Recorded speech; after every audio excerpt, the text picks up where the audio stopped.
El gobierno del estado de Nuevo León ha estado también hostigando, acosando y violentando a activistas y periodistas. Y lo digo desde esta casa porque es muy importante entender que un país libre es un país donde la libertad de expresión se garantiza.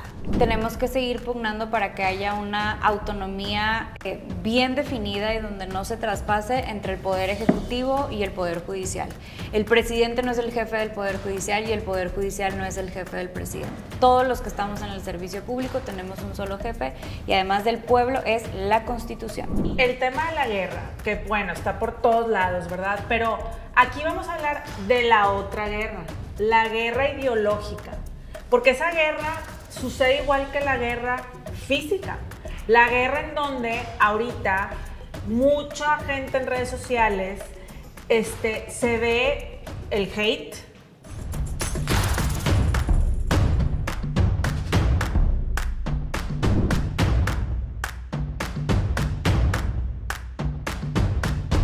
Y volvemos al tema de la polarización.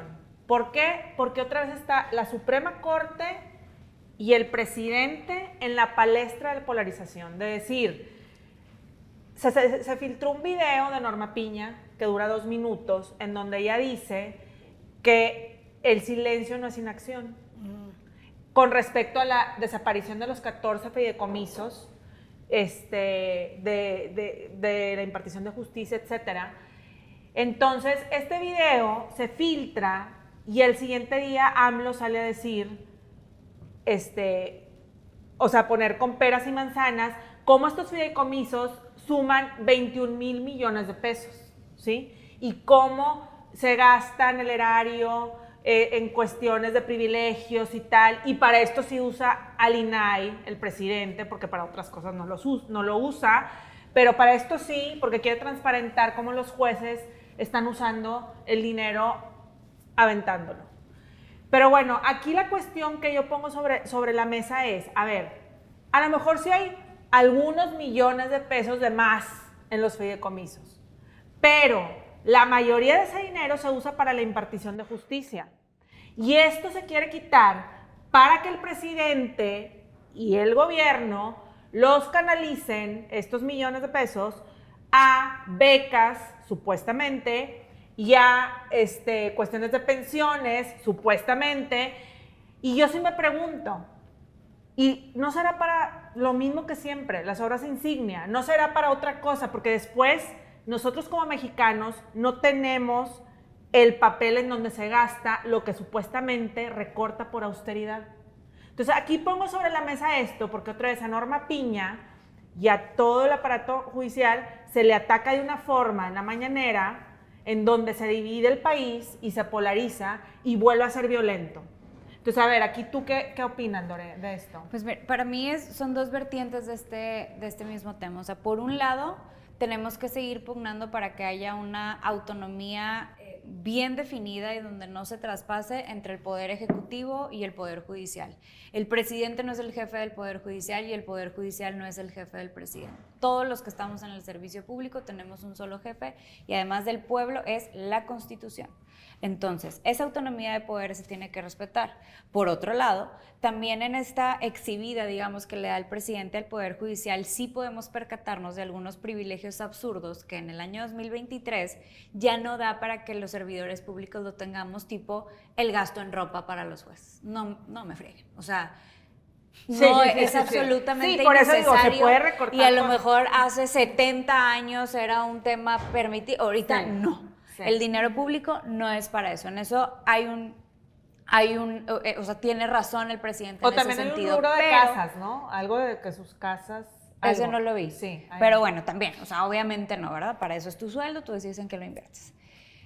Pero sí tenemos que tener en claro una cosa, y esto ha sido un tema muy controversial y yo quisiera que lo abordáramos con apertura, Marce, porque los sueldos del Poder Judicial siempre han sido bastante criticados y el manejo de fondos, tipo los fideicomisos también.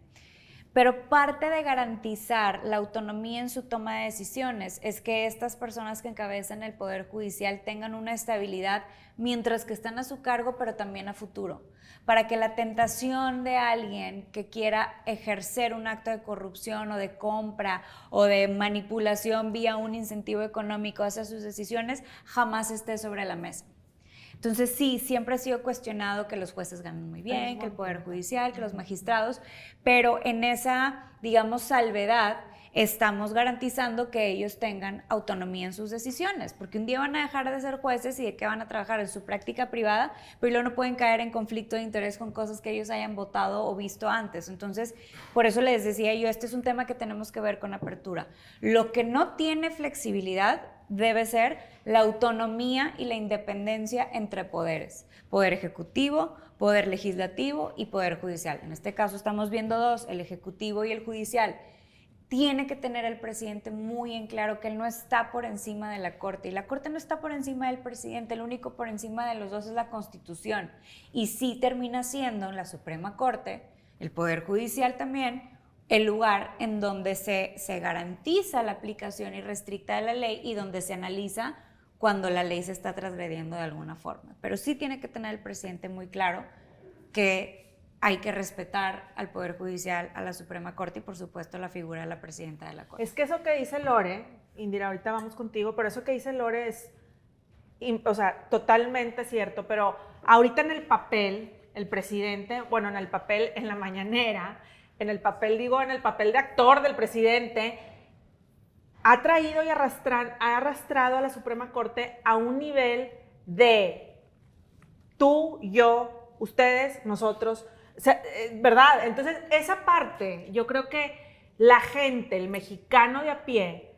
toma de percepción, opina desde la percepción. No opina como tú estás, o sea, no estás platicando de a fondo como tú lo dices. Es que tampoco están obligados a documentarse sobre esto. O sea, pues sí, un poco, porque vivimos en México. Sí, pero ¿no? La gente tiene otras prioridades, Marce. O sea, y la gente vive para lo suyo y vive para sacar a su familia adelante y no están obligados a saberse la Constitución y las leyes. A lo que estamos obligados en la generalidad es a defender este Estado de Derecho, porque quiero pensar yo que México sigue teniendo la voluntad de vivir en democracia. Entonces, hasta ese punto sí, el tema es que el presidente es el campeón de polarizar en este país. Y entonces, ¿qué hace él poniendo en la conversación a la Corte en la mañanera, pues ponerle a la gente un enemigo público? Claro, pero esta bola de zánganos privilegiados. Pero en esa desinformación, y vamos con Indira, en esa desinformación, en ese mar de desinformación, porque es un mar de desinformación, la gente no está ávida de informarse. Lo que sucede en este país es la verdad.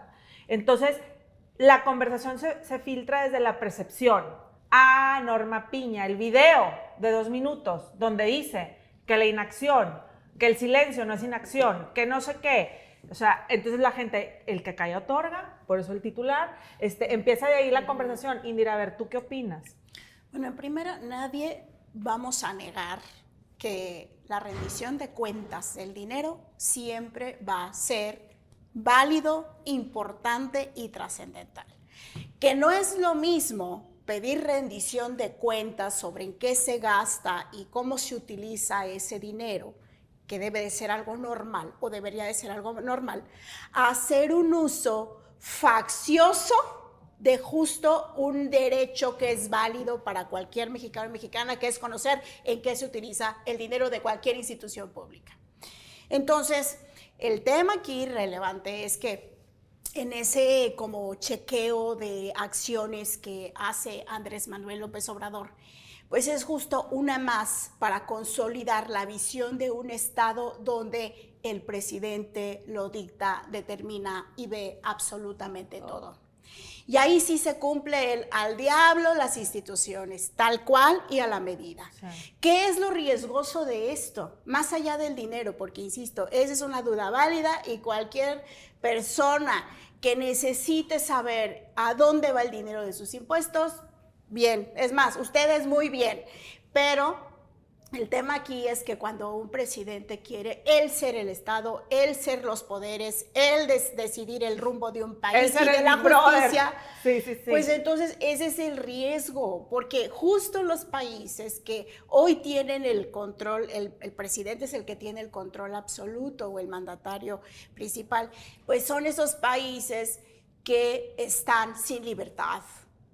Y ese es precisamente el riesgo. Entonces, más allá, de hecho, el sindicato del Poder Judicial ya está en paro. Ya convocó huelga. Porque además esa es otra cosa. Miren, al final, los que pagan los platos rotos, ojalá y fueran los ladrones. No, hombre, esos se sirven con la cuchara grande. No, la gente trabajadora, la gente que sí vive de una nómina literal y que tiene que pagar renta, colegiaturas, créditos, tarjetas. Entonces, ¿a quiénes afecta principalmente? A los trabajadores del Poder Judicial, que como bien lo explicó Lore, al final ganan más, sí, por supuesto, porque el trabajo es todavía mayor y porque además se supone que tenemos que cortar las cadenas de la extorsión. Yo ya ni siquiera le llamo corrupción, sino extorsión que puede existir porque llevan casos delicados. Entonces, pues el riesgo es ese, el riesgo es tener un país en donde todos los poderes estén en una sola persona. El segundo es que afectas a la clase trabajadora, principalmente, que como el presidente siempre dice que vela por los derechos de los trabajadores, pues ¿dónde están? ¿Dónde están? ¿Verdad? ¿Dónde están? Sí, Porque sí. pueblo también es la gente que tiene una disciplina, que se levanta a trabajar. Y tercero, es que nuestro país no puede coartar, digamos, lo que tanto hemos luchado. Pues tenemos una constitución donde claramente está la división de poderes. Entonces, al final lo que trastocamos pues son nuestros propios derechos y libertades y eso no está bien. Es que para ponerlo en el lenguaje que entiende el presidente, que es el lenguaje del béisbol, este presidente quiere ser pitcher, catcher, shortstop y director al mismo tiempo. Todo. Y no, señor presidente, o picha o cacha y batea, pero las tres no se puede. Exactamente. Entonces tiene que él separar. Pero, o sea, si tuviera como hasta las habilidades, no las tiene, pues. No las tiene. O sea, ni en la realidad del béisbol, ni en lo que dice Lore. Pero aquí el punto bien delicado, que creo que más allá de esto que están poniendo en la mesa, que es muy válido y que es lo principal, el punto bien delicado es la polarización y el odio, porque está creando odio desde la mañanera todavía. Es que y no se acuerdan de la piñata de Norma Piña, de la quema de la piñata de Norma Piña hasta hace unos meses. Y sigue el presidente diciendo, ellos los de los privilegios y nosotros los de no privilegios. A ver, entonces, si transparentó con el INAI todo esto, los 21 mil millones de pesos de los 14 fideicomisos que dice el presidente, el Poder Judicial dice que son, la Suprema dicen que son 12, no 14, y que no son 22 millones, son 20. Entonces ahí también hay una controversia, no importa. De dinero. Sí, pero aquí el punto es, Lore, o sea, aquí el punto es, más allá de esa conversación que sí la tenemos que tener, a ver, como tú dices, pues ya no para la ropa, ya no para esto, ya no para tal, aquí la cuestión es el odio que sale desde la mañanera, el odio de, a ver, que no vieron la quema de la piñata, y espérate que no vieron las protestas cargando los ataúdes, afuera Norma Piña, aquí lo dijimos, con los bigotes que lo hacía uno de los caricaturistas de la 4T. O sea, todo eso estamos permitiendo que el presidente siga diciendo y siga polarizando de una manera que es criminal. O sea, eso está penado en otro país. O sea, ¿cómo? Mira, yo ayer leía a Horacio Marchant, que es uno de nuestros grandes filósofos regiomontanos, y él decía que algo muy grave, también le pasa a las empresas, son estos liderazgos de ego narcisistas. Pero yo digo que es peor en lo público, porque el ego narcisista hace mucho daño con un poder y con dinero que no es suyo. Porque si vamos a hablar de privilegios, el más privilegiado de este país es el señor presidente. Claro. O sea, ustedes no lo saben, pero le pagan todo, su cafecito, sus frijoles, los sopes que se comen en Palacio Nacional, ustedes Por se eso los nunca pagan. trae dinero. Por eso nunca trae dinero. No, pues así hasta yo, ¿sabes? O la sea que- tintorería, por o sea, la eso. luz, el agua. Por eso qué fácil que él levante la mano y diga, a ver, Inay, díganme cómo se gasta la Suprema Corte y los jueces y cómo se... A ver, y usted, no estoy menospreciando lo otro, como dice Lore, si es un millón, o sea, es mucho dinero, pero, a ver, que el INAI también entre a la casa del señor, al palacio. Pues es que de hecho es un palacio del y señor seguimos, presidente. y la gente sigue sosteniendo la vida del presidente por más que él llegara a trasladar su sueldo. Créanme, hagan cuentas. Si mantener una casa personal es un montón de lana, Sí. pues ahora imagínense mantener el Palacio Nacional. Entonces es ridículo la afrenta y la revancha frente a eso. Y yo les insisto, Norma Piña no va a padecer. Pues ella tiene una profesión, el día de mañana a cualquiera la va a contratar porque además hace muy bien su trabajo. Pero los de abajo, o sea, lo que no está pensando el señor es que cada vez que señala al Poder Judicial está confrontando a la gente de abajo, esos pobres, esa gente que es clase media, que todos los días sale a trabajar. Oigan, esa es su manera de vivir. Entonces, lo que no estamos viendo es que en lugar de esa imagen de Norma Piña, que yo la aprecio muchísimo, pero debería de haber los cientos de trabajadores que hay en el Poder Judicial, porque esa es la afrenta de López Obrador. Les digo, Norma Piña ahora sí que está resistiendo, está también haciendo valer su posición, porque es presidenta ni más ni menos de nuestra Suprema Corte. Pero la gente de abajo, a ver, ustedes díganme, ¿cómo va a lidiar con un recorte? ¿Cómo va a lidiar?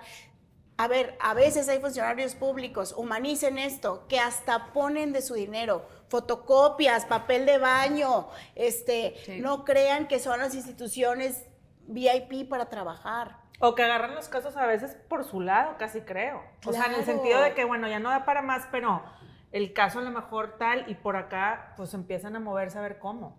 Entonces, sí, la revancha que está haciendo el presidente ni siquiera es una revancha contra los que sí se sirven, ¿no?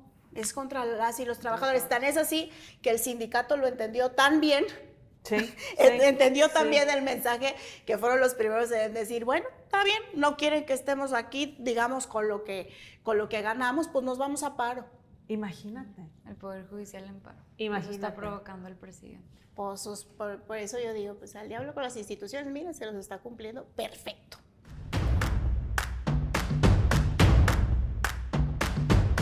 Bueno, y el tema de la guerra, que bueno, está por todos lados, ¿verdad? Pero aquí vamos a hablar de la otra guerra, la guerra ideológica, porque esa guerra sucede igual que la guerra física, la guerra en donde ahorita mucha gente en redes sociales se ve el hate y se ve, o sea, Free Palestine, o sea, libre Palestina, o pro Israel. Y entonces ahí se mete, por ejemplo, en el caso de Estados Unidos, por ejemplo, el Centro de Estudios Harvard, que es uno de los más importantes del país,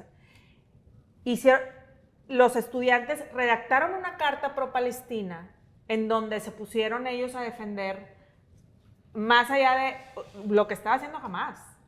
Entonces, todo esto creó un odio y pro y tal, o sea, movió tantas fichas que ahorita es el tema en Estados Unidos porque dicen, a ver, aquí adentro de la casa de Harvard no apoyamos eso, pero estos fueron unos estudiantes, de los principales estudiantes de dentro de la casa de estudios, que hicieron este pronunciamiento oficial y metieron en un aprieto a Harvard. Entonces, aquí la cuestión es, y se empezaron a hacer protestas, y se empezaron a hacer cosas, y luego nos vamos, por ejemplo, a París. Este fin de semana cerraron el Louvre, estaban en el máximo nivel de terrorismo porque la gente dispararon así a quemarropa a una maestra porque tenía ideología pro-palestino, pro-israelí o pro lo que sea. Aquí la cuestión es, Los comentarios en redes sociales, que a veces creemos que son redes sociales, pues es que sí cosechan el odio. Y sí se hace una guerra de percepción también. O sea, una guerra de, se nace de la percepción. Entonces aquí abro la conversación en la cuestión de, esa guerra puede ser igual de fuerte que la que está haciendo con Hamás e Israel. ¿Por qué? Porque la gente toma partido, porque la gente empieza a agarrar el arma, porque la gente, no, tú eres no sé qué, entonces pues yo también te disparo y yo también tal. Te empiezas a volver loco. ¿Tú qué opinas de esto, Indira? Contra los terroristas, los gobiernos omisos y los asesinos debe ser nuestra levantada de voz. Porque en la guerra solamente ganan unos cuantos, principalmente quienes financian las guerras. Claro. Entonces, la guerra es un negocio. Y como negocio sabe también utilizar sus estrategias hasta de comunicación. O sea, recuerden a Hitler. Hitler hizo que todos los alemanes entendieran o supusieran que eran esta raza superior frente al mundo. Y nos hemos dado cuenta en perspectiva, saliéndonos de ahí, que al final, pues es eso, es un puñado de gente queriendo hacer un negocio muy, muy redituable. Y que si nosotras nos subimos en esa postura y en esa posición, nada más estamos alimentando algo que a nadie es conveniente. Porque lo que sí va a pasar en México, porque si ustedes lo ven muy, muy lejos, lo que sí va a pasar en México es que tiene impactos directos sobre la energía, sobre la inflación y sobre, obviamente, de que esto puede escalar y entonces necesitemos tomar una postura. Porque lo que sí se avecina es un conflicto mayor. Sí, no. Esto, yo nada más quiero advertirles, no va a tener consecuencias positivas más allá de la violencia, porque incluso en México también tenemos una guerra, aunque nadie lo quiera reconocer. Hice un editorial hace poquito y bueno, los bots, a todo lo que... Porque nadie quiere reconocer, ¿no? Nadie quiere reconocer que aquí hay una guerra. Pero aguas con los impactos. Creo que... innecesariamente la gente también en México se ha empezado a polarizar entre que si son pro-Palestina o pro-Israel y no defender y acusar las cosas que se hacen en ambos lados de la guerra con ambos actores no te hace pro uno y en contra del otro. Claro. De los dos lados se han cometido atrocidades, de los dos lados han vivido históricamente en este conflicto, de los dos lados hemos visto cómo se violan los derechos humanos y señalar uno no te hace necesariamente estar en contra del otro o a favor de.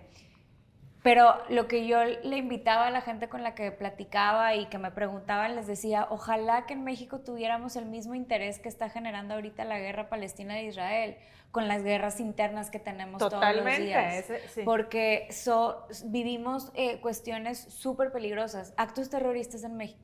Peores. Claro que los hemos visto. Sí. Niños secuestrados por el crimen organizado, reclutados por el crimen organizado. Niños reclutados por el crimen organizado, el secuestro masivo de personas, la desaparición forzada de personas, aventar bombas en lugares públicos, eso lo hemos visto aquí. Entonces yo le invitaría a todos los que estamos viendo a que también pongan su atención y hagan señalamientos sobre los conflictos locales que vivimos aquí en México, porque créanme, no son pocos y no son menores, desgraciadamente. Por supuesto que tenemos que tener solidaridad con las personas y los civiles que están en medio de esta guerra, del otro lado del mundo, por supuesto. Y yo diría que de los dos lados, porque los civiles están sufriendo y padeciendo en los dos lados. A mí personalmente me destroza ver la imagen de los niños sufriendo las atrocidades que hacen los protagonistas de esta guerra, que al final son adultos. Pero aquí en México también tenemos nuestras propias guerras. Entonces yo os invitaría primero a ver cómo está nuestra casa y después también ponernos muy duros con las críticas. Pues justo, por ejemplo, eso que dice Lore, esta semana hice editorial, Niño Soldado, y ponía la guerra del narco y la guerra de... Bueno, no sabes los comentarios, hablando de bots y hablando de redes sociales, o sea, yo decía, de veras la gente, ¿qué onda? Pero pues bueno, al final vi que eran bots, en el sentido de que no quieren ver la realidad. O sea, es la realidad, es muy dura, pero estamos en una guerra igual. Igual, no en el sentido de religioso y tal, pero aquí tenemos una guerra interna que ni se toca, ya ni se toca, ya la normalizamos tanto, que no la tocamos. Preferimos opinar, porque en todos los círculos ahorita si te sientas, oye, ¿y Palestina y Hamas? Sí, claro, como tú dices, la solidaridad allá con los de Israel, Palestina, etcétera. Pero a ver, aquí, diariamente, los números eran igual o peores de lo que está sucediendo allá. Y sí es comparable, porque mucha gente decía que no es comparable. Sí es. ¿Por qué? Porque pues el presidente prefiere decir y hablar sobre esa guerra que hablar sobre esta guerra que vivimos diariamente.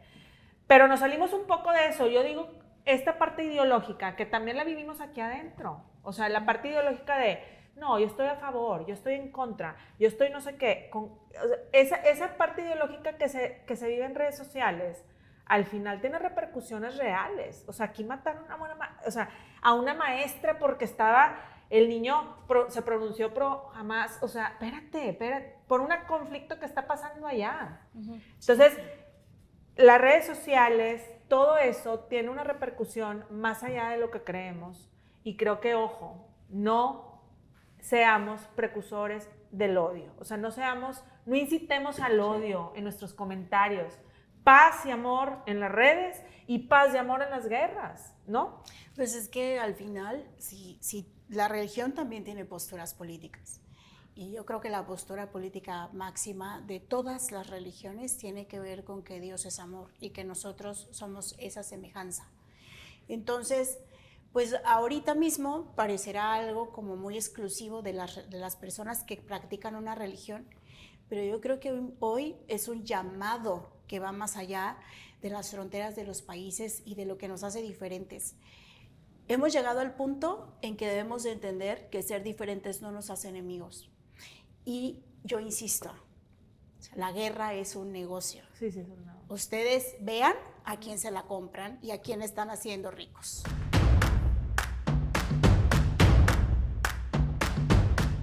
Tenemos que tocar el tema de acoso político porque, bueno, después de que sacamos ese programa, bueno, hubo mucho de qué hablar y hasta ahorita nos estamos juntando de nuevo. Tú, Lore, por ejemplo, sé que fuiste a México. ¿Qué pasó? Fuimos la semana pasada, mis compañeras diputadas Cecilia Robledo, la diputada Perla Villarreal y su servidora, a interponer una denuncia por violencia política en razón de género en el Instituto Nacional Electoral, que es nuestro máximo órgano electoral en el país. Hay diferentes instancias en las que debes denunciar la violencia política en razón de género, porque uno, pues es una violación de tus derechos humanos, entonces vas a la Comisión de Derechos Humanos. Dos, es una violación de tus derechos político-electorales, y entonces vas al Instituto Electoral y a los tribunales electorales. Y el acoso, el hostigamiento, la extorsión y otros tipos de violencia van directamente al Código Penal, entonces pues también tenemos que ir y poner una denuncia en las fiscalías para que pues se investigue la violación de nuestros derechos y estas actividades que son delitos, y diferentes autoridades tienen que hacerlo. Por eso nos han visto constantemente en diferentes instancias buscando justicia, esa es la verdad. Me decían usuarios en redes sociales, es que ya pónganse a trabajar y dejen de perder el tiempo. Y yo les contestaba, discúlpame, pero para mí buscar la aplicación de la ley no es ninguna pérdida de tiempo, porque nosotros también representamos eso. Yo soy legisladora, yo me dedico a hacer leyes. Si no me dedico también a empujar para que las leyes se respeten, entonces estaría haciendo mi trabajo al 50%. Y lo mismo es para todas las víctimas que me han buscado para acompañarlas, es lo que he tratado como legisladora de hacer. Yo también tengo derechos, a mí no se me quiten mis derechos por estar en política, y también tengo mi derecho a pedir esta protección, a pedir justicia y a que se castiguen los hechos delictivos que han cometido en mi contra y en contra de mi familia. Entonces, ¿pero tú crees que va a proceder algo? O sea, ¿tú crees? Yo sí me pregunto, digo, aquí en esta mesa las amenazas han estado a flor de piel, ¿crees que procedan lo pongo en la mesa también para ti, en general para todas? ¿Procederá? ¿No procederá? Está muy cooptado por el poder, las instancias legales pues están cooptadas por el poder. En estricto sentido del derecho debe proceder. Ya que te metas en temas de cabildeo, presiones, de extorsión a otros miembros del Poder Judicial, pues por supuesto que puede pasar. A mí me gusta pensar que no, me gusta pensar que vivo en un país en donde se respeta el Estado de Derecho, donde se aplica la ley sin miramientos, y quiero pensar que el INE que es la autoridad, que incluso ellos sacaron un violentómetro y yo les decía, de esas 38 escalas de violencia hemos sido víctimas de 30, quiero pensar que el INE no se va a hacer de la vista gorda y va a decir, bueno, por lo menos hay algo que investigar en Nuevo León y se pongan las pilas a hacer su trabajo. Quiero pensar eso. ¿Cuándo te van a dar esa...? No tiene fecha, eso depende de ellos. Estamos esperando su resolución, pero créeme que es algo de lo que no vamos a quitar el dedo del renglón. ¿Por qué? Porque ya es un año de estar viviendo esta cosa y ya estuvo bueno. Ya cansado. Entonces, ya es momento de que las autoridades, no nada más nosotros, nos apoyen en esta protección de los derechos, y más cuando viene de cara al proceso electoral. También la gente me decía, es que esto es político. Y claro, todo es político. Todo es político, pues justo lo que estamos anunciando es violencia política en razón de género. Acoso político. Acoso político. Y me decían, es que es por los tiempos. ¿Cuándo no son los tiempos o sea, políticos como excusando, en función pública? es por los tiempos. Entonces, lo platicábamos en alguna otra sesión. El proceso electoral del 2021 fue el proceso históricamente más peligroso para ser mujer y hacer campañas. Entonces, yo sí quisiera que las autoridades hicieran como un statement, un posicionamiento de sí vamos a proteger los derechos, sí vamos a proteger a las mujeres que quieren hacer política y no vamos a permitir que se les violen sus derechos de ninguna forma. ¿Por qué? Para sentirnos con más seguridad, no nada más nosotras, pero todas las mujeres que participamos en política, como es el caso de Indira, de participar en libertad en el proceso electoral del 2024.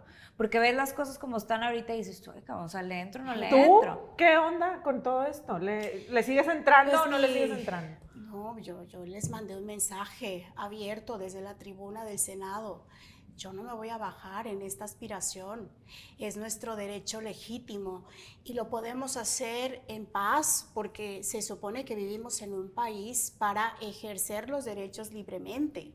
Entonces, lo grave cuando coartan ese derecho es que te están violentando y eso tiene consecuencias no solamente de riesgo de tu integridad física, sino también impactos psicológicos. Vivir con miedo no es normal. No. Y si hemos sido mujeres que defendemos a otras mujeres, ¿por qué no nos vamos a defender a nosotras mismas? Tenemos también ese derecho. Pero hago un corte porque el gobierno del estado de Nuevo León ha estado también hostigando, acosando y violentando a activistas y periodistas. Y lo digo desde esta casa porque es muy importante entender que un país libre es un país donde la libertad de expresión se garantiza. El escrutinio público, nadie tiene el control.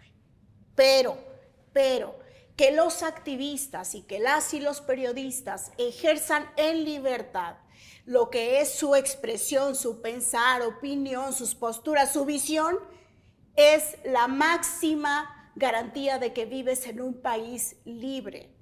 Por lo tanto, esto no puede ser tampoco ni normal, ni aceptado, ni ser cómplice de lo que está pasando. O sea, ni Entonces, cegarse. sí, yo lo digo desde esta casa, como columnista, como activista que he sido, como defensora de las mujeres y como política.